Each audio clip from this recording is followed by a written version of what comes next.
یعنی یہ کوئی ایسی چیز ہے کہ جس کے بارے میں ہم یہ کہہ سکتے ہیں کہ یہ طیب نہیں ہے، پاکیزہ نہیں ہے۔ ظاہر ہے پاکیزگی کا جو احساس ہے وہ تو ایک اصل ہے، لیکن اس کے بہت سے فروع ہو سکتے ہیں جس میں ہم اطلاق کر کے دکھائیں کہ یہاں پر بھی یہی چیز پائی جاتی ہے، اس سے اجتناب کرنا چاہیے۔ اسی طرح سے رسالت مآب صلی اللہ علیہ وسلم نے کسی فرع کو بیان کر دیا، جیسے یہ تو نہیں بتایا گیا کہ وہ کون سی اصل ہے، حقیقت کیا ہے جس کو سامنے رکھ کر آپ یہ فرما رہے ہیں کہ تم لوگ مچھلی کھا سکتے ہو اور ذبح کیے بغیر کھا سکتے ہو۔ ٹھیک ہے، تو یہ جب ہمارے سامنے ہدایت آئے گی یا حدیث آئے گی یا قرآن میں کوئی بات آئے گی تو ایک فرع آئے گی نا، تو ہم اس فرع کو سامنے رکھ کر دیکھیں گے کہ وہ اصل کیا ہے جس سے یہ متعلق ہوتی ہے۔ اصل ظاہر ہے وہ حقیقت ہوگی یا کوئی حکم ہوگا، یعنی یا حکم اصل کی حیثیت اختیار کر لے گا اور یا اس کی حقیقت اصل کی حیثیت اختیار کر لے گی، اور یا ہم اس اصل تک پہنچ جائیں گے کہ جو ایک قاعدہ عامہ کی حیثیت سے یا قرآن مجید میں بیان ہوئی ہے یا ہم نے اس کا استقراء سے استخراج کر لیا، یعنی ہم نے اس کو متعین کر لیا ہے، تو اس طرح ہم فرع سے اس پر پہنچ گئے۔ اسی طرح جب ہم نے اس فرع کو پا لیا کہ رسالت مآب صلی اللہ علیہ وسلم نے اس طرح سے اس کا اطلاق کیا ہے، تو آپ دیکھیے کہ خود قرآن نے ہمیں یہ بتایا کہ جب تم اپنے جانوروں کو چھوڑتے ہو تو وہاں کن کن چیزوں کا لحاظ رکھو گے تو ان کا پھاڑا ہوا گوشت کھانا تمہارے لیے جائز ہو جائے گا۔ تو یہاں فرع کا فرع سے تعلق متعین ہوتا چلا جاتا ہے۔ تو اس طرح کی بہت سی چیزیں خود قرآن نے، خود رسالت مآب صلی اللہ علیہ وسلم نے ہمیں کر کے بتا دی ہیں تاکہ ہمارے اندر بھی یہ سلیقہ پیدا ہو کہ ہم اصل سے فرع تک جا سکیں، فرع سے فرع تک جا سکیں، فرع سے اصل تک جا سکیں۔ تو یہ عمل ہے جو دین میں خود کر کے اللہ کے پیغمبر نے ہمیں بتا دیا ہے، یعنی ایک اصل کو وہ سامنے رکھتے ہیں، اس کے تحت احکام دے دیتے ہیں۔ ہمارے سامنے وہ حکم آتا ہے جو ایک فرع ہوتی ہے، ہم اصل کے ساتھ اس کا تعلق پیدا کر لیتے ہیں۔ تو ظاہر ہے کہ استدلال کے یہی طریقے ہیں۔ اس کو اگر آپ بالکل سادہ طریقے سے سمجھ لیں تو وہ یہ ہے کہ اس دنیا میں جو تصورات بھی پائے جائیں گے وہ دو ہی صورتوں میں ہوں گے، یا وہ اصل ہوں گے اور یا وہ ان کی کوئی برانچ ہوگی، ان کا کوئی اطلاق ہوگا، ان کی کوئی فرع ہوگی، ان کا اس پر کوئی ایسا پہلو سامنے آئے گا جو عملی زندگی میں پایا تو جاتا ہے لیکن اسے اصل نہیں قرار دے سکتے۔ تو ان کے باہمی ریلیشن کو سمجھنے کا نام اصل میں استدلال کرنا ہے۔ یہ جو ہم فلسفے میں استدلال کرتے ہیں، جو سائنس میں استدلال کرتے ہیں، وہ بھی سارا کا سارا یہی ہوتا ہے۔ یعنی ایک چیز ہمارے پاس اصل کی حیثیت سے آ جاتی ہے، اب ہم دیکھتے ہیں کہ کہاں کہاں وہ چیز اپنے اطلاق کے مواقع پیدا کر رہی ہے، تو فروع وجود میں آنا شروع ہو جاتی ہیں۔ یہ ضروری نہیں ہوتا کہ اصل ہی پہلے مرحلے میں سامنے آئے، بعض وقت فرع سامنے آ جاتی ہے، اور پھر ہمیں دیکھنا ہوتا ہے کہ یہ کس اصل سے متعلق ہوگی، کیونکہ اس کائنات کے اندر جو چیزیں بھی ہیں وہ یا اصل ہوں گی یا فرع ہوں گی۔ ان کو یہ ضروری نہیں ہے کہ ہمارے سامنے اسی ترتیب سے لایا جائے، یا قدرت کا نظام اس ترتیب سے لائے یا علم اس ترتیب سے لائے، وہ تو کسی بھی صورت میں آ جائیں گی۔ تو ان کے باہمی تعلقات کو سمجھنے کا نام اصل میں علم میں استدلال کرنا ہے۔ بالکل کھول کے رکھ دی حقیقت، بظاہر لگتا ہے کہ بہت ہی کوئی مشکل چیز ہے لیکن ایک بہت ہی فطری انداز ہے استدلال کا۔ یہ مجھے بتائیے گا،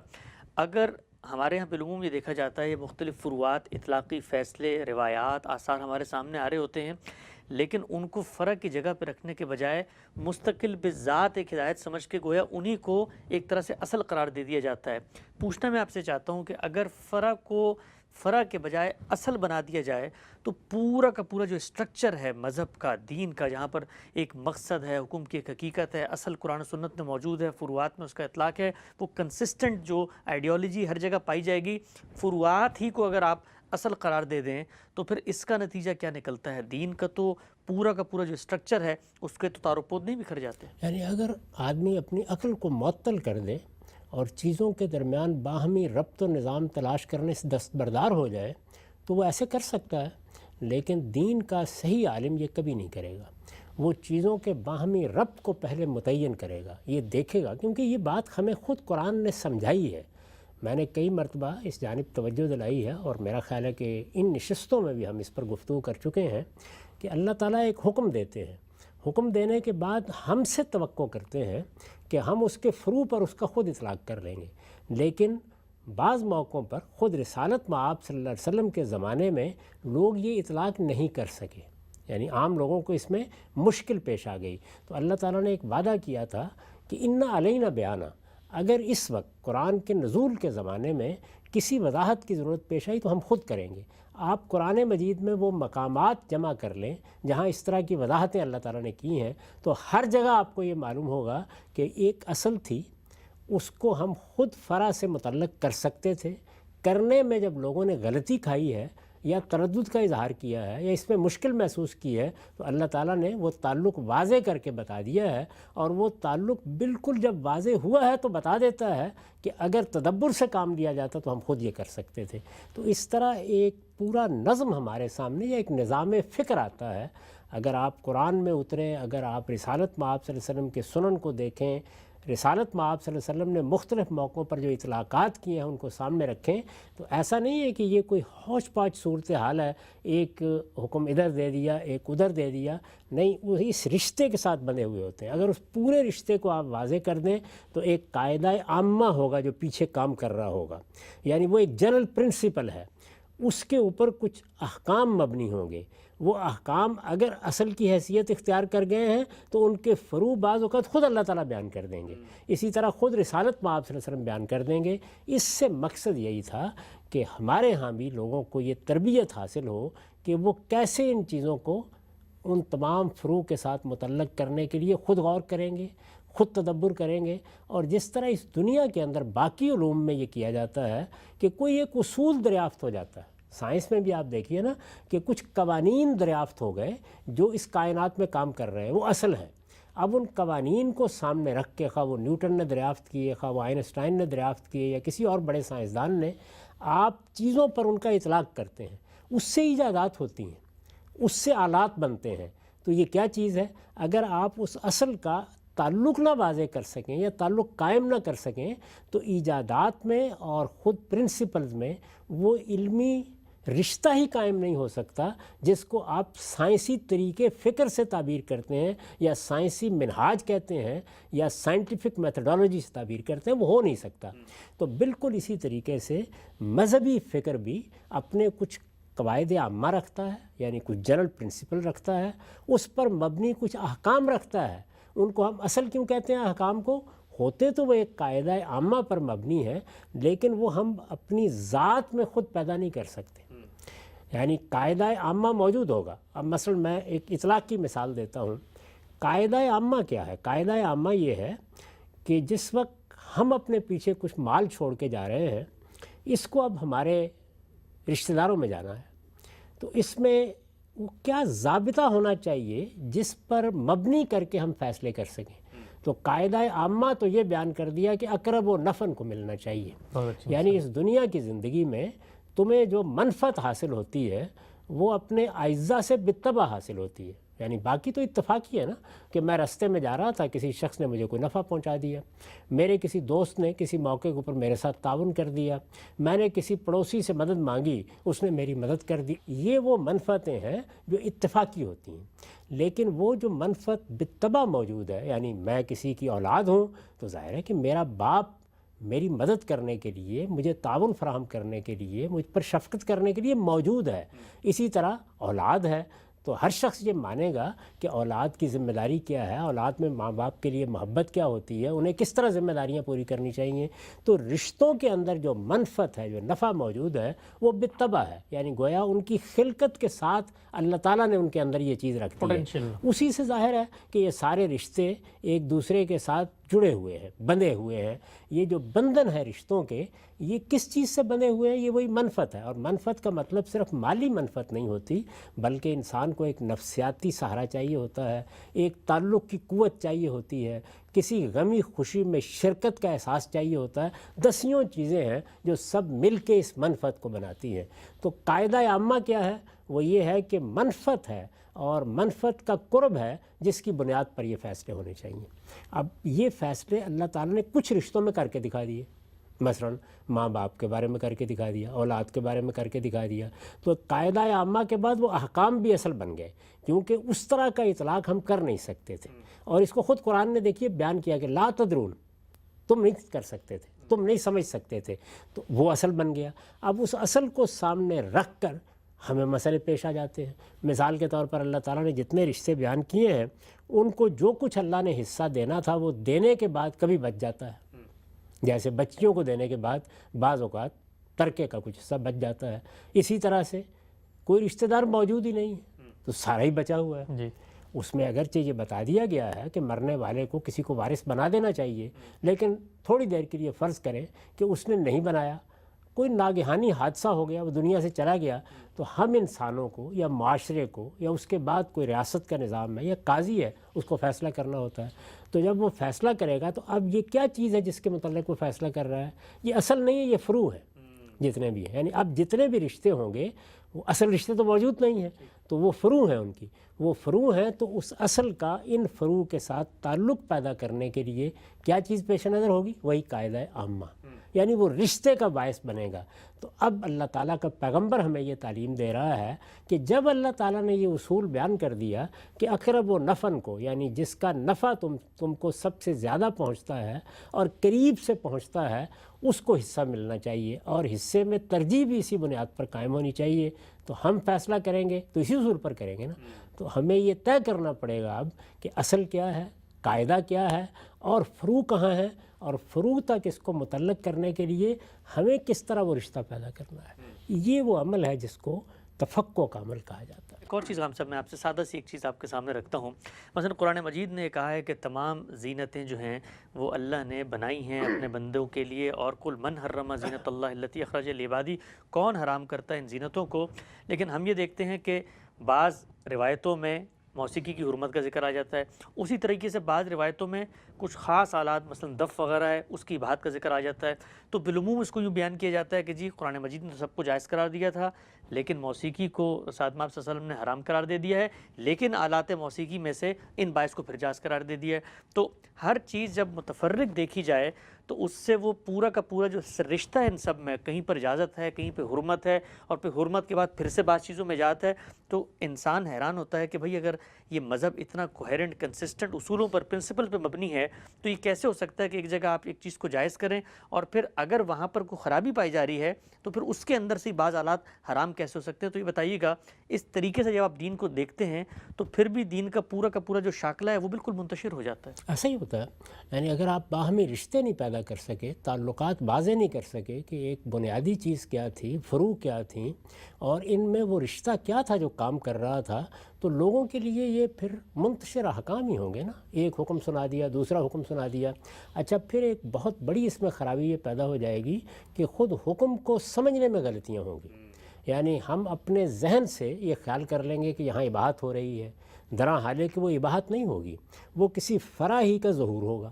اسی طرح کا معاملہ بعض اوقات کسی اصل کے اطلاق میں پیدا ہو جائے گا، یعنی اصل ہم نے بالکل ٹھیک سمجھ لی ہوگی، لیکن اگر ہم ریلیشن پیدا کر کے چیزوں کو نہیں جانتے اور محض ایک حکم کو سنا دیتے ہیں تو نتیجہ کیا نکلے گا؟ نتیجہ یہ نکلے گا کہ اپنی جگہ ہم تو مطمئن ہوں گے، لیکن ذہین لوگوں تک دین کو پہنچانے میں بڑی دقت پیش آ جائے گی، یعنی وہ ان کے باہمی تعلق کو سمجھنے میں غلطی محسوس کریں گے۔ اب اگر آپ صحیح اصول پہ چلیں، اسی مثال کو آپ لے لیں، تو آپ سب سے پہلے یہ بتائیں گے کہ دین کا نقطہ نظر کیا ہے، یعنی دین چیزوں کو دیکھتا کس زاویے سے ہے۔ یہاں مقصد زیر بحث آئے گا، جیسے کہ میں نے ان اصولوں کو بیان کرتے ہوئے سب سے پہلے اس جانب توجہ دلائی کہ دین کا مقصد کیا ہے۔ دین کا مقصد ہے تزکیہ نفس، یعنی ہم اپنے آپ کو پاکیزہ بنائیں۔ اب پاکیزگی اور آلودگی کے کچھ پہلو ایسے ہوں گے نا جنہیں خود دین بیان کر دے گا۔ تو میں نے عرض کیا تھا کہ اللہ تعالیٰ نے سورہ اعراف میں ہمیں بتا دیا کہ یہ 5 چیزیں میں نے حرام قرار دے دی ہیں، ان کو گن کے بتا دیا۔ وہ اصول ہیں، اگر آپ غور کر کے دیکھیں تو وہ اشیاء نہیں ہیں، وہ انفرادی احکام نہیں ہیں، بلکہ وہ اصول ہیں۔ مثلا اگر یہ کہا جائے گا کہ ظلم کو، عدوان کو، زیادتی کو، جان مال آبرو کے خلاف کسی اقدام کو ناجائز قرار دیا ہے، تو یہ پرنسپل ہے، اصول ہے۔ اس کے تحت 1000 قسمیں ہوں گی جو ظلم و عدوان کی آپ خود دیکھیں گے، تو ان فروع کے اوپر آپ اس کا اطلاق کر دیں گے۔ اب اگر تمام دین کے احکام کو ان چیزوں کے ساتھ متعلق کریں گے آپ جا کے، اور پھر ان کو ان کے مقصد سے متعلق کریں گے، یعنی پہلے یہ بتائیں گے کہ یہ فلاں چیز اس لیے ممنوع ہے کہ یہ ظلم و عدوان ہے، فلاں چیز اس لیے ممنوع ہے کہ یہ فاحشہ ہے، فلاں چیز اس لیے ممنوع ہے کہ اس میں حق تلفی ہو رہی ہے۔ تو آپ نے کیا کیا؟ آپ نے جتنے فروع دنیا میں پھیلے ہوئے تھے ان سب کا پہلے اصل احکام کے ساتھ تعلق واضح کیا، پھر یہ بتایا کہ اصل احکام خود کس چیز پر مبنی ہے، وہ اصل میں اس مقصد کو ہماری زندگی سے متعلق کر رہے ہیں جو دین کا مقصد ہے، یعنی پاکیزگی۔ وہ پاکیزگی بدن میں مطلوب ہے تو اس سے یہ فروع پیدا ہوں گے، وہ پاکیزگی اگر اخلاق میں مطلوب ہے تو اس سے یہ فروع پیدا ہوں گے، اور ان فروع کا اصل کے ساتھ یہ تعلق پیدا ہوگا۔ اب اس میں ایک فرع کی حیثیت سے یہ چیز زیر بحث آئے گی کہ شاعری، ادب، موسیقی، ان کے بارے میں کیا رائے قائم کرنی ہے۔ تو آپ اصل سے چلیں گے تو بالکل واضح ہو جائے گا کہ وہ شے کیا ہے، وہ چیز کیا ہے جس کو سامنے رکھ کر شارع کبھی کسی چیز کے بارے میں اپنے تردد کا اظہار کرتا ہے، کبھی کوئی حکم دے دیتا ہے، کبھی روک دیتا ہے۔ تو سب چیزوں کا تعلق واضح ہو جائے گا، اور پھر آپ اپنے مخاطب کو سمجھا سکیں گے کہ دیکھیے اصل چیز کیا ہے۔ تمہیں اپنی اس زندگی میں، جس زندگی کو اللہ نے عارضی زندگی قرار دیا ہے، اپنے آپ کو زیادہ سے زیادہ پاکیزہ بنانا ہے۔ اخلاق کی پاکیزگی کے لیے ضروری ہے کہ تمہارے خیالات میں پاکیزگی ہو، تمہارے اعمال میں پاکیزگی ہو۔ اس پاکیزگی میں فلاں چیزوں کے بارے میں شارع نے تمہیں بتا دیا ہے، یعنی اللہ نے، اللہ کے پیغمبر نے بتا دیا ہے کہ ان سے اجتناب کرو۔ پھر آپ بتائیں گے کہ دیکھو وہ 5 چیزیں ہیں جو اللہ تعالیٰ نے گنوا کے بتا دی ہیں، ان چیزوں کے بارے میں اب یہ دیکھنا ہے کہ کیا یہ کبھی شاعری میں بھی آ جاتی ہیں، کیا موسیقی میں بھی آ جاتی ہیں۔ تو آپ دیکھیں گے کہ اکثر و بیشتر وہ چیزیں وہاں آ رہی ہوں گی۔ تو پھر یہ سمجھایا جائے گا کہ جب کسی جگہ پر وہ چیزیں اکثر آ جاتی ہوں تو بعض اوقات اس تعلق کو واضح کیے بغیر شارع ان سے کراہت کا اظہار کر دیتا ہے یا ان سے روک دیتا ہے، لیکن اصل بات ہی سمجھنی چاہیے کہ وہ چیز وہاں پائی جائے گی تو حرمت ہوگی، نہیں پائی جائے گی تو آپ سے حلت کا فتویٰ دیا جائے گا۔ تو یہ اصل میں تعلقات ہیں جن کو جب تک آپ واضح نہیں کرتے، دین ایک علم کی حیثیت سے آپ کے وجود کہ ہر پہلو کو مطمئن نہیں کر پاتا۔ ٹھیک ہے، بڑی اہم آپ نے بات بیان فرمائی۔ اچھا، یہ تو معاملہ ہو گیا کہ آپ جب استدلال کر رہے ہیں اصل سے فرع پر، یا کوئی فرع سامنے آ رہی ہے، اصل سے ریلیشن دریافت کر رہے ہیں، تو اس میں آپ نے کیسے کنسسٹنٹ رہنا ہے اور دیکھنا ہے اصل کو ترجیح دے کے کہ اس کی وجہ کیا ہے۔ ایک اور پہلو بیان کیجیے گا، آپ نے بھی یہاں پر لکھا بھی ہے کہ جب حکم کو دیا جاتا ہے تو اس میں حکم کی حقیقت مراد ہوتی ہے۔ ہم یہ دیکھتے ہیں کہ دین میں سود کو حرام قرار دیا گیا ہے۔ اب آپ کے نقطہ نظر کے مطابق جب ہم دین میں پلٹ کے جاتے ہیں تو آپ اس کی حقیقت بتاتے ہیں کہ یہاں پر اصل میں ظلم ہو رہا ہے، اور حکم کا مقصد یہ ہے کہ جب ہم ظلم کرتے ہیں تو ہمارا تزکیہ جو ہے وہ متاثر ہوتا ہے۔ اب ہم نے یہ دیکھا کہ بعض جدید معاملات میں، مثلا بینکنگ کو آپ لے لیں، وہاں پر آپ نے آگے بڑھ کے یہ فرمایا کہ بھائی سود تو حرام ہے، ممنوع ہے، قرض پہ متعین منفعت کا نام ہے، ظلم ہے، اور آپ کسی کے خلاف ایک طرح کی زیادتی کر رہے ہوتے ہیں، اس سے آپ پیسے لینے کے بعد مزید کا مطالبہ کرتے ہیں۔ لیکن آپ نے فرمایا کہ بینکنگ کے اندر جو مثال کے طور پہ فائنینسنگ ہوتی ہے، نام اس کو آپ جو بھی دیں، حقیقت تبدیل ہو گئی ہے، لہٰذا اب وہ جو حرمت کا فتویٰ تھا وہ تو اس حقیقت پر مبنی تھا، کوئی نیا حقیقت آئے گی تو ہم ڈال دیں گے، لیکن یہاں وہ نہیں پائی جاتی، تو وہاں پر آپ نے اس کو ایک طریقے سے حکم سے خارج کر دیا۔ تو یہ معاملہ اگر نہ کیا جائے اور آدمی ایک طریقے سے بس سود کو سامنے رکھ کر جو بھی صورت اس کو مشتبہ لگتی ہے حقیقت کو پس پردہ ڈال کے اطلاق کرتا رہے، تب بھی تو دین کا فریم ورک متاثر ہوگا۔ نہیں، میں نے وہاں پر یہ نہیں کیا، میں نے وہاں یہ بتایا ہے کہ جس چیز کو سود دین میں کہا گیا ہے وہ حقیقت میں ہے کیا، پہلے اس کو متعین کیا، اس کے بعد یہ سمجھانے کی کوشش کی ہے کہ جب اللہ تعالیٰ نے قرض پر منفعت لینے کو ممنوع قرار دیا ہے تو اس کے پیچھے اخلاقی اصول کیا ہے۔ اس میں قرض کی حقیقت واضح کی ہے کہ ہمارے دین میں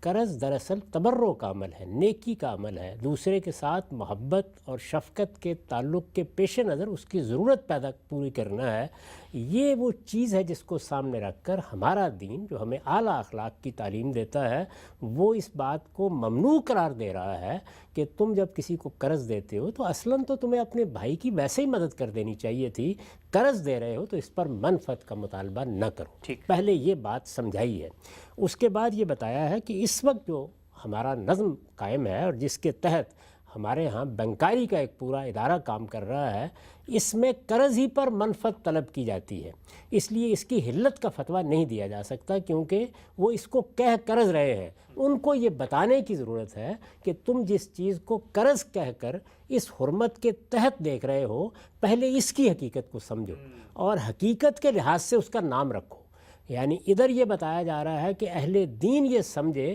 کہ حرمت کا باعث کیا ہے، اور ادھر یہ بتایا جا رہا ہے کہ تم نے اس چیز کو اس لیے اپنے ساتھ متعلق کر لیا ہے کہ تم نے اس کے لیے لفظ وہ استعمال کیا ہے جس پر دین منفعت لینے نہیں دے گا، ٹھیک، تو اس لیے وہاں سود کا فتویٰ ہوگا۔ تو میں نے وہاں یہ نہیں کہا کہ یہ جائز ہو گیا ہے، یہ بتایا ہے کہ تم جو کام کر رہے ہو وہ اور ہے، تم نے جو اس کو نام دے رکھا ہے وہ اور ہے، نام میں اور جو کام تم کر رہے ہو موافقت پیدا کرو تاکہ اس کے نتیجے میں ٹھیک حکم تم پر لگایا جا سکے، اور جب ٹھیک حکم لگایا جائے گا تو اہل مذہب کو بھی تمہاری بات سمجھنے میں آسانی ہوگی اور تمہیں بھی ان کی بات سمجھنے میں آسانی ہوگی۔ یعنی پہلے دین نے وہ چیز کہی کیوں ہے وہ واضح کیا ہے، پھر یہ بتایا ہے کہ جو کچھ تم کر رہے ہو کیا فی الواقع وہ ہے، جب وہ فی الواقع وہ نہیں ہے تو تم نے آدمی کو عورت اور عورت کو آدمی کا نام کیوں دے رکھا ہے، اپنا نام بھی درست کرو اور چیز کو بھی حقیقت کے مطابق لاؤ۔ پھر یہ بتایا کہ جب تم حقیقت کے مطابق لاؤ گے تو اس میں فلاں جگہ پر یہ خرابی ہے، اس کو دور بھی کرنا پڑے گا۔ تو یہ پوری بات ہے جو میں نے کہی ہے، یعنی اللہ نے طلاق کوئی حرمت علت کا فتویٰ نہیں دیا۔ ٹھیک، آپ سے نقطہ آپ نے واضح فرمایا، آگے بڑھاتے ہیں سلسلہ گفتگو کو۔ اس کے بعد آپ لکھتے ہیں کہ فقہ النبی کی اہمیت اس علم میں غیر معمولی ہے، یہ زیادہ تر اخبار احاد کے ذریعے سے منتقل ہوئی ہے۔ نبی صلی اللہ علیہ وسلم کی طرف نسبت میں احتیاط کا تقاضا ہے کہ اخبار احاد اسی وقت قبول کی جائیں جب محدثین کی اصطلاح میں کم سے کم حسن کے درجے کی ہوں، ضعیف روایتیں کئی طریقوں سے آئی ہوں تو انتظامی نوعیت کے فیصلوں میں البتہ ازدیاد اطمینان کے لیے پیش کی جا سکتی ہیں۔ اس کی وجہ یہ ہے کہ اس طرح کے معاملات میں اصل بنا استدلال علم و عقل کے مسلماتی ہوتے ہیں۔ آگے آپ نے اس کی مثال بھی دی ہے، اس کو بھی ہم زیر بحث لاتے ہیں۔ یہ بتائیے گا، یہ اصطلاح آپ نے اختیار کی فقہ النبی کی، اور دین کے اوپر جب آپ نے کام کیا ہے، دین کے علم کے اوپر روایتوں کی جب آپ نے تنقید کی، ان کو کیٹیگرائز کیا، تو وہاں بھی یہ اصطلاح بیان کی ہے۔ عام طور پر یہ اصطلاح ایک اجنبی سی اصطلاح معلوم ہوتی ہے، اس لیے کہ ہم تو رسالت مآب صلی اللہ علیہ وسلم کا جو بھی حکم ہے اس کو شارع کا حکم سمجھ رہے ہوتے ہیں۔ یہ فقہ النبی سے کیا مراد ہے؟ اور آپ نے فرمایا کہ یہ جو بھی ہے اس کی اہمیت بڑی غیر معمولی۔ فقہ النبی بھی ہے اور فقہ القرآن بھی ہے۔ یعنی میں جب فقہ کا لفظ استعمال کرتا ہوں تو اس کا مطلب یہ ہے کہ دین میں جو چیزیں اصل کے طور پر دی گئی ہیں، یہ حکم، یہ ارشاد، یہ ہدایت، خواہ وہ قرآن میں ہے خواہ وہ رسالت مآب صلی اللہ علیہ وسلم نے دی ہے، یہ اصل نہیں ہے، یہ اس کی فرع ہے۔ یعنی فرع اور اصل کے تعلق کو بیان کیا جاتا ہے، اور ہم اس سے پہلے گفتگو کر چکے ہیں کہ اصل کیا ہوتی ہے اور فروع کیا ہوتے ہیں۔ تو جو چیز فرع کے طور پر قرآن میں آئے گی وہ فقہ القرآن ہوگی، جو چیز فرع کے طور پر رسالت مآب صلی اللہ علیہ وسلم بیان کریں گے وہ فقہ النبی ہوگی۔ اصل کیا ہے؟ قرآن مجید کے احکام بیشتر اصل ہیں، یعنی ان میں وہ احکام دیے گئے ہیں جن کا ہم خود استنباط نہیں کر سکتے۔ اصل کا مطلب یہ ہے کہ میں اپنے طور پر استخراج کر کے عقلی مقدمات قائم کر کے وہ حکم بیان نہیں کر سکتا۔ جیسے میں نے ابھی میراث کی مثال دی کہ اللہ تعالیٰ نے ایک قاعدہ عامہ کو سامنے رکھ کے اس پر جو احکام متفرع کیے ہیں یا ہدایات دی ہیں یا حصے مقرر کیے ہیں وہ میں اپنے اجتہاد سے نہیں طے کر سکتا تھا، انہوں نے طے کر دیے، تو یہ اصل کی حیثیت رکھتے ہیں۔ ان حصوں کو جب اللہ تعالیٰ بیان کریں گے تو کسی جگہ کوئی چیز میرے تدبر کے لیے چھوڑ دیں گے، یعنی کسی دین کے طالب علم، دین کے کسی عالم کے لیے چھوڑ دیں گے کہ وہ خود اس کا اطلاق کر لے گا اجتہادی طور پر۔ اب میں نے عرض کیا کسی جگہ سوال پیدا ہو گیا یا لوگوں میں تردد پیدا ہوا تو خود قرآن نے اس سوال کا جواب دے دیا، جیسے میراث میں بھی دیا۔ یعنی اگر اولاد نہیں ہے تو یہ اشارہ کر دیا تھا کہ بہن بھائیوں کی کیا حیثیت ہوگی، اولاد نہیں ہے تو یہ صاف معلوم ہوتا ہے آیت 11-12 کو اگر آپ سامنے رکھیں سورہ نساء میں کہ بہن بھائی قائم مقام ہو جائیں گے، لیکن لوگ اس کو سمجھ نہیں سکے۔ جب سمجھ نہیں سکے تو انہوں نے بار بار سوال کیا ہے، پھر رسالت مآب صلی اللہ علیہ وسلم نے اللہ تعالیٰ کی طرف سے اس کا جواب دیا، وہ جواب سورہ نساء کے آخر میں ہے۔ تو یہ کیا ہے؟ یہ فقہ القرآن ہے۔ اچھا، یعنی فرع پر اطلاق کیا گیا۔ اسی طرح سے رسالت مآب صلی اللہ علیہ وسلم نے اصل احکام دیے ہیں، مثلا ساری سنت اصل ہے، جیسے کہ نماز، جیسے روزہ، جیسے حج، جیسے زکوٰۃ، تمام عبادات، معاشرت کے احکام، اسی طرح سے نکاح اور طلاق یہ بھی سنت پر مبنی احکام ہے، قرآن نے تو ان کی تاکید کی ہے، وہ بھی رسالت مآب صلی اللہ علیہ وسلم نے اصل کی حیثیت سے دیے ہیں۔ اسی طرح سے جانوروں کو ذبح کرنے کے معاملے میں تزکیے کی سنت انبیاء نے قائم کی، اصل کی حیثیت رکھتی ہے۔ ہماری عام زندگی کے بارے میں کچھ رسوم و آداب مقرر کیے ہیں، میں نے ان کی ایک فہرست اپنی کتاب میں ترتیب دے کے بتا دیا ہے، وہ اصل کی حیثیت رکھتے ہیں۔ یہ تمام چیزیں کیا ہیں؟ یہ پیغمبر کی طرف سے جو احکام آ رہے ہیں، یعنی جو قرآن پر مبنی نہیں ہیں، ان کو اصل کی حیثیت سے بیان کرنا ہے۔ تو اس طرح کیا ہوا؟ یعنی شارع کی حیثیت سے قرآن نے حکام دیے، شارع کی حیثیت سے پیغمبر نے حکام دیے، وہ بھی اصل وہ بھی اصل، لیکن خود شارع ہی نے بعض موقعوں پر فروع پر ان کا اطلاق کر کے دکھایا، اور جب فروع پر اطلاق کیا تو فقہ القرآن وجود میں آ گئی، جب رسالت مآب صلی اللہ علیہ وسلم نے کیا تو فقہ النبی وجود میں آ گئی۔ تو دونوں جانب اصل بھی ہے، دونوں جانب فرع بھی ہے، دونوں جانب شریعت بھی ہے، دونوں جانب فقہ بھی ہے۔ تو یہ تعلق پیدا کرنا اور بتانا یہ اس لیے ضروری ہے کہ جب تک آپ اس بات کو سمجھ نہیں لیتے کہ کوئی چیز اصل کب قرار پاتی ہے، یعنی میں یا آپ اس کو خود دریافت نہیں کر سکتے، کوئی چیز فرع کب قرار پاتی ہے، جب اس کو علم و عقل کی روشنی میں اصول سامنے رکھ کے خود دریافت کیا جا سکتا ہے۔ لیکن اس زمانے میں اللہ تعالیٰ سے پوچھا گیا تو انہوں نے دریافت کر کے بتا دیا، اور رسول سے پوچھا گیا تو انہوں نے اس کو متعین کر دیا۔ تو اب کیا ہوا؟ اگر وہ سوال نہ پوچھا جاتا، وہ مسئلہ نہ پیش آتا، تو اہل علم اس کو دریافت کر کے آپ کو بتا دیتے۔ یہی کام ہمارے فقہا کرتے ہیں۔ تو جب وہ اس دور میں خود اللہ کی طرف سے ہو گیا تو فقہ القرآن، اور جب رسالت مآب صلی اللہ علیہ وسلم کی طرف سے ہو گیا تو فقہ النبی۔ ٹھیک ہے، ہم سے بڑا خوبی سے آپ نے نقطہ واضح کیا فقہ القرآن اور فقہ النبی۔ یہ بتائیے گا، یہاں پر آپ نے ایک نقطہ لکھا کہ فقہ النبی کے باب میں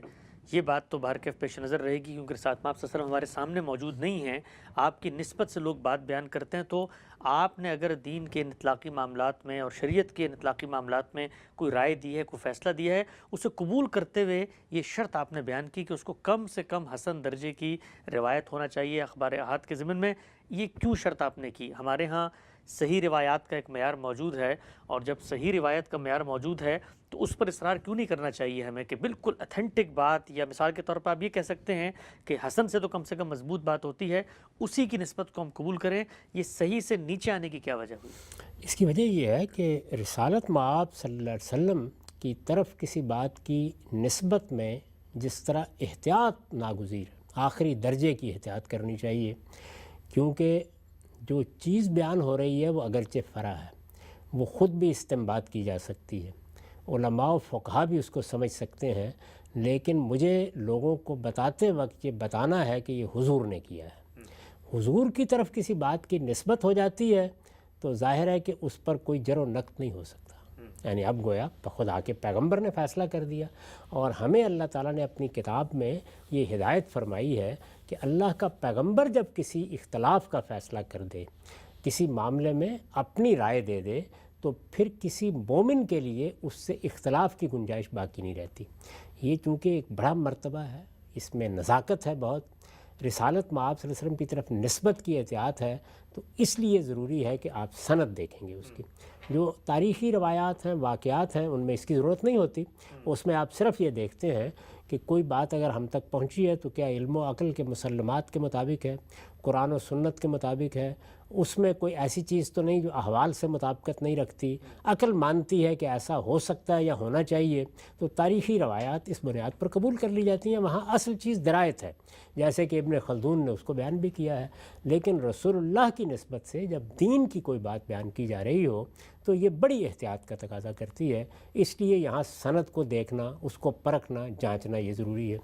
اب سند کو پرکھنے جانچنے کے جو معیارات مقرر کیے گئے ہیں، یہ کوئی خدائی الہام نہیں ہے، انسانوں نے مقرر کیے ہیں۔ اس میں ایک دوسرا پہلو بھی ہوتا ہے، وہ یہ کہ اگر آپ نے جو معیارات مقرر کیے ہیں ان کو آخری درجے میں اطلاق کر کے آپ نے کسی چیز کا انتخاب کیا، تو دوسری جانب یہ کہ رسالت مآب صلی اللہ علیہ وسلم کی نسبت سے ایک قیمتی چیز ہمیں مل رہی ہے، اس سے ہم محروم بھی ہو سکتے ہیں۔ تو اس میں اب کیا کیا جائے؟ یعنی محرومی کا اندیشہ بھی ہوتا ہے، اس کو بیان کیا ہے نا بعض اہل علم نے، مثال کے طور پر ملا علی قاری نے ایک مقام کے اوپر اس کی بڑی خوبصورت وضاحت کرتے ہوئے یہ کہا ہے کہ جس وقت ہم کہتے ہیں کہ یہ روایت صحیح ہے تو اس کا ہرگز یہ مطلب نہیں ہوتا کہ یہ فی الواقع صحیح ہے، اور جس وقت ہم یہ کہتے ہیں کہ یہ روایت موضوع ہے تو اس کا بھی یہ مطلب نہیں ہوتا کہ یہ فی الواقع موضوع ہے۔ یعنی وہ بھی ہمارے علم کا فیصلہ ہے اور یہ بھی ہمارے علم کا فیصلہ ہے، تو اس میں پھر آدمی کیا کرے؟ یعنی کسی انتہا پر کھڑا ہو جائے کہ نہیں، ہمارے معیار کے مطابق جو روایت صحت کے معیار پر پوری اترے گی اسی کو قبول کریں گے۔ یہ میں کئی مرتبہ واضح کر چکا ہوں کہ یہاں صحت سے مراد وہ صحت نہیں ہے جیسے ہم کہتے ہیں یہ صحیح اور یہ غلط ہے۔ یہ صحیح اور غلط کا تقابل نہیں ہوتا، صحیح ایک اصطلاح ہے محدثین کی، تو ہم نے اپنے معیار کے مطابق اس کو صحیح قرار دے دیا۔ لیکن اس کا لازمی نتیجہ کیا یہ ہے کہ جس روایت میں کوئی ادنیٰ درجے کا ہم سند میں نقص دیکھ رہے ہیں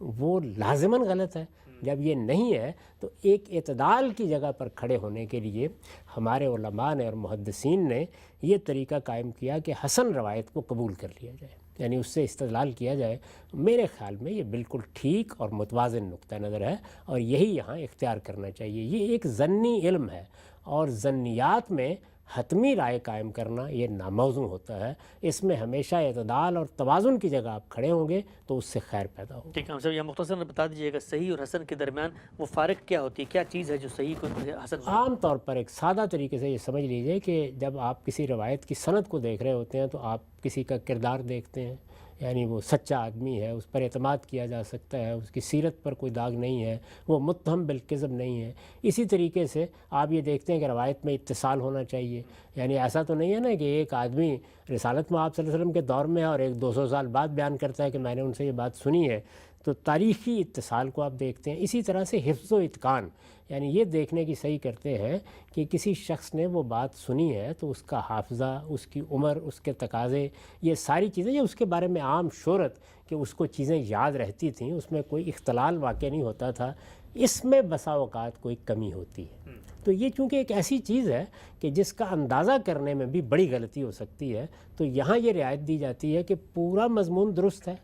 وہ صحیح اصول پر مبنی ہے، اس میں کوئی درایت کے پہلو سے نقص نہیں ہے، تو محض اس وجہ سے کہ کسی شخص کے حفظ و اتقان کے بارے میں کوئی سوال پیدا ہو گیا ہے، ہمیں روایت کو رد نہیں کر دینا چاہیے۔ ٹھیک، ڈاکٹر صاحب نے واضح فرمایا۔ آگے بڑھاتے ہیں، جو آپ نے یہ بات لکھی یہاں پہ غلام صاحب کہ ضعیف روایتیں کئی طریقوں سے آئی ہوں تو انتظامی نوعیت کے فیصلوں میں البتہ ازدیاد ایمان اطمینان کے طور پہ انہیں قبول کیا جا سکتا ہے، کیونکہ اس طرح کے معاملات میں جو اصل بنائے استدلال ہوتی ہے وہ علم و عقل کے مسلمات ہیں، گویا وہ پیچھے کھڑے ہوتے ہیں۔ سوال یہ ہے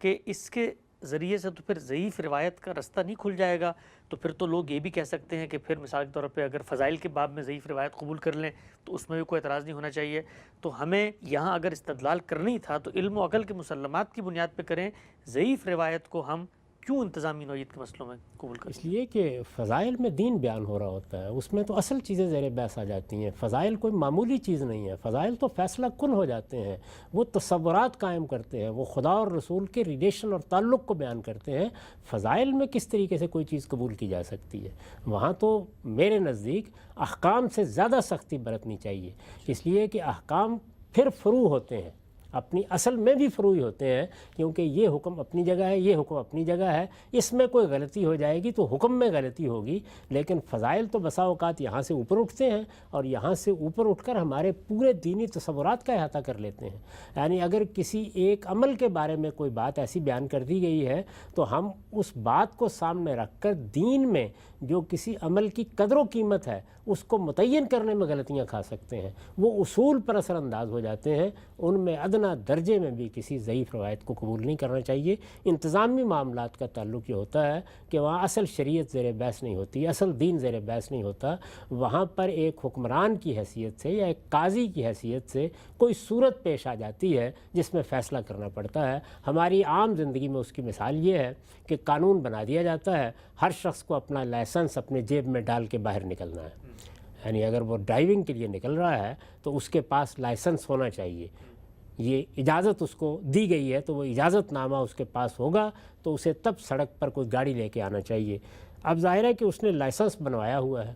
لیکن وہ کانسٹیبل کو یہ کہتا ہے کہ میں گھر میں بھول گیا ہوں، تو یہاں یہ نہیں ہے کہ لائسنس نہیں ہے یا بنوایا ہوا نہیں ہے، اس کی اس بات پر اعتماد کر لیا جائے، یہ ایک انتظامی فیصلہ ہے۔ اس طرح کے انتظامی فیصلے میں چونکہ اصل دین، اصل قانون، آئین یہ زیر بحث نہیں ہوتا بلکہ ایک اطلاقی مسئلہ پیدا ہو جاتا ہے، تو یہاں اصل میں علم و عقل کے مسلمات کہہ رہے ہوتے ہیں کہ یہ فیصلہ کیا جا سکتا ہے۔ اس میں اگر کوئی روایت بھی ضمناً مذکور ہو تو کوئی حرج نہیں، آپ اس کو بیان کر دیں، کیونکہ یہاں دین میں کسی خرابی کے پیدا ہونے یا قانون میں کسی خرابی کے در آنے یا آئین میں کوئی خرابی پیدا ہو جانے کا کوئی امکان نہیں ہوتا۔ ٹھیک، اچھا ہم صاحب اس زمن کی آپ نے ایک مثال قبول بھی کی ہے، اپنی کتابوں میں نقل بھی کی، اگرچہ اس کی روایت کے اوپر جو سند کے لحاظ سے اعتراض بھی کیا جاتا ہے، یعنی طلاق کے معاملے میں ایک روایت ہے رکانہ بن عبد یزید کی، اس کی بھی ذرا وضاحت کیجیے گا، آپ نے کیوں اسے قبول کیا اگرچہ سندن وہ ضعیف تھی؟ اس لیے کہ جو دین میں طلاق کا قانون بیان ہوا ہے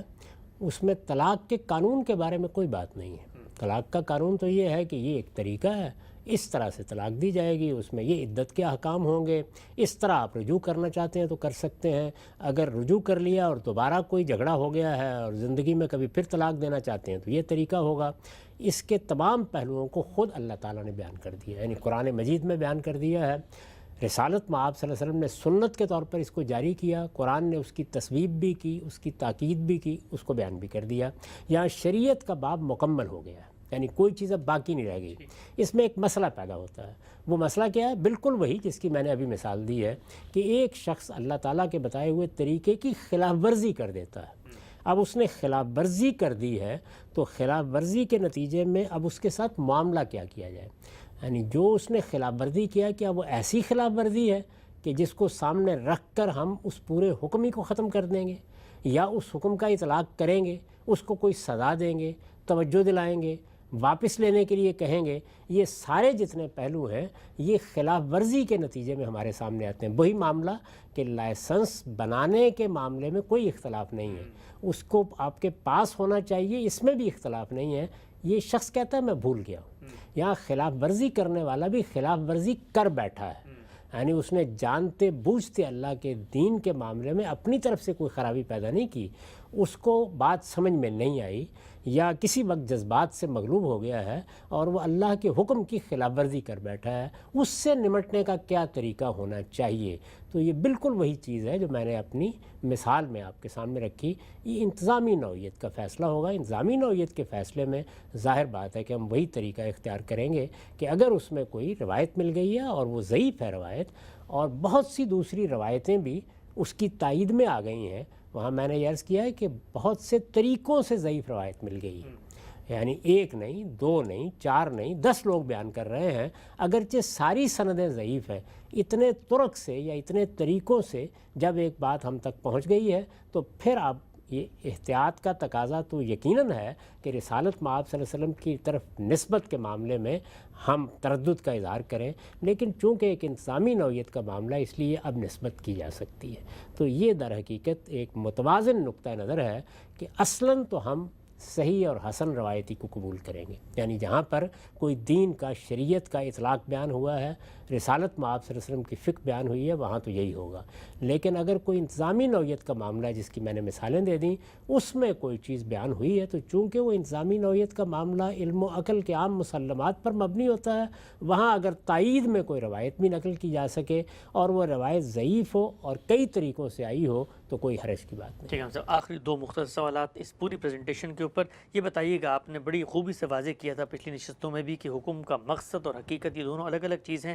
کیا ہمارے دین میں کوئی ایسا حکم بھی موجود ہے کہ جس کی حقیقت اور جس کا مقصد دونوں کو دونوں جو ہیں وہ مشترک ہو جاتے ہیں؟ حج و عمرہ کی نوعیت یہی ہے، یعنی اللہ کے حضور میں جب ہم اپنے آپ کو نظر کرتے ہیں تو وہاں ایک ہی چیز ہے، یعنی نظر ہی در حقیقت حکمت ہے، نظر ہی در حقیقت اس کی حقیقت ہے، اور نظر ہی ہے جس میں گویا خدا کے سامنے اپنے آپ کو پیش کر دینا ہے، اپنے پورے وجود کے ساتھ اپنے مال و جان کو اللہ کے حضور میں پیش کرنے کے جذبے کے ساتھ ایک کام میں شریک ہونا ہے، تو ظاہر ہے کہ اس کا مقصد بھی یہی ہے، اور یہی مقصد ہے کہ جو لبیک اللہم لبیک کے اس ترانے سے بھی ہم واضح کرتے ہیں، تو ایسا ہوتا ہے بعض اوقات کہ حکمت، مقصد، حقیقت یہ ایک ہی ہو جاتے ہیں۔ ٹھیک، آخری سوال غم صاحب، جس وقت رسالت مآب صلی اللہ علیہ وسلم کا کوئی اجتہاد ہم تک پہنچتا ہے، ظاہری بات ہے اخبار احاد کے ذریعے پہنچے گا، ہم ہی جانتے ہیں کہ جب بھی کوئی اجتہاد کیا جاتا ہے تو وہ متوقع صورتحال، زمان و مکان کی رعایت سے، مخاطبین، سب چیزوں کو دیکھ کے کیا جاتا ہے، تو کیا رسالت مآب صلی اللہ علیہ وسلم کے کسی اجتہاد کو ہم تک اگر وہ پہنچا ہے تو اس کے اندر